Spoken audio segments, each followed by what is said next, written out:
Vous êtes là parce que vous avez participé à la conception d'un capteur qui est à bord de la sonde Parker. Oui. Avant d'expliquer vraiment le travail de votre équipe qui a participé à cette innovation mondiale, est-ce que vous pouvez nous dire quelle est ou quelles sont les missions de cette sonde ? Alors cette mission, c'est d'abord, je dirais d'abord c'est un rêve, c'est un peu le mythe d'Icare, c'est d'aller toucher le soleil. Hein. Et c'est un projet qui est en fait dans les cartons depuis plus de 50 ans. C'est dire que c'était quelque chose qui était intéressant, qui nous captivait. Et son principal objectif, c'est d'aller voir pourquoi la couronne, l'atmosphère du soleil est si chaude. Si je prends le soleil, la surface du soleil est à peu près à 6000 degrés. Normalement, quand on s'en éloigne, bien, la température devrait baisser. Et c'est le contraire qui se passe. Et on observe la même chose sur d'autres étoiles. Et donc la seule façon d'y répondre, c'est d'aller sur place. Et c'est ce que fait cette sonde. Est-ce qu'on peut parler, c'est une mission qui est extrêmement importante pour nous, pour la planète ? C'est une mission qui va d'abord résoudre un des grands défis de la physique contemporaine. C'est vraiment une des grandes questions ouvertes.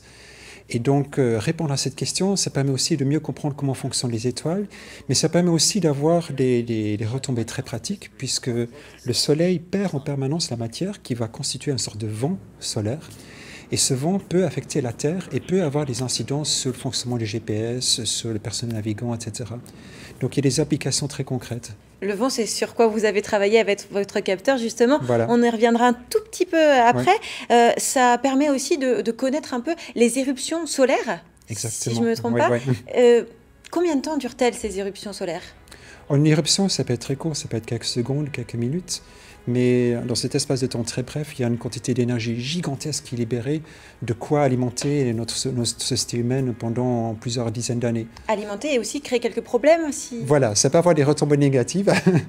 Il faut savoir que les éruptions, il y en a des très petites, mais il y en a de temps en temps des très grosses. Et ces grosses éruptions, effectivement, peuvent causer des pannes de dysfonctionnement du GPS, de la radio par exemple. Et on sait par exemple que les vols transpolaires perdent parfois tout contact avec le sol pendant ces éruptions. Et à petite échelle, ça crée des aurores boréales. Et oui. On l'a dit en début d'interview, vous faites partie des chercheurs et ingénieurs qui ont permis cette prouesse. Est-ce que vous pouvez nous parler de ce travail, de ce capteur? C'est 7 ans, c'est l'aboutissement de 7 ans de travail. Oui. Est-ce que vous pouvez nous dire, vous pouvez nous l'expliquer, à quoi sert ce capteur? Alors ce capteur, c'est un capteur de champ magnétique qui va mesurer les fluctuations du champ magnétique. Alors ces fluctuations du champ magnétique seraient une des causes via lesquelles le Soleil chauffe son environnement. Donc c'est dire que c'est un instrument clé.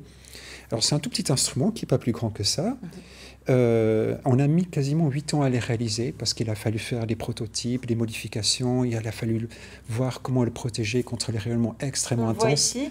Le voilà, effectivement. Là, il est en train de subir des tests de vibration.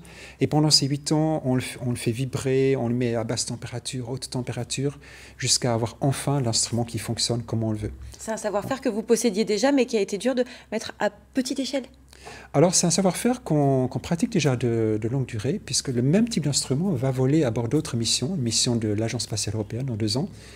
Mais c'est un capteur miniaturisé et actuellement, c'est le meilleur capteur magnétique qu'on arrive à fabriquer de cette taille-là. Donc c'est un bijou. Voilà. Fier. Et oui, fier et reconnaissant, je dirais, parce que c'est un très beau travail, c'est un travail d'équipe.